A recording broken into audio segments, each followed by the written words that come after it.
congenital abnormalities of the cardiovascular system. Let's start with ventricular septal defects. These are the most common congenital causes of heart disease. In this image here, you can see the diagram of the heart, and there's an opening between the two ventricles in that septum.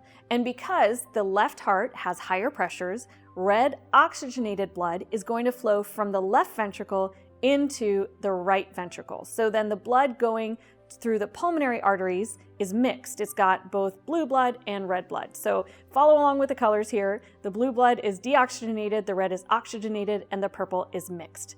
This is not cyanotic because the blood going out to the body is purely oxygenated red blood.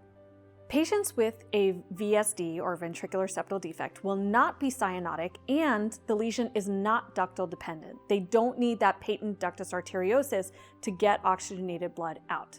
On an exam or on a test question, you may hear a harsh holosystolic murmur, and there may be signs of congestive heart failure, such as hepatosplenomegaly or just failure to thrive.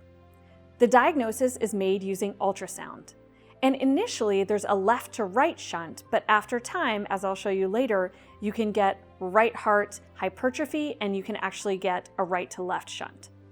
The management, many will outgrow it, otherwise you need a referral to a pediatric cardiovascular surgeon.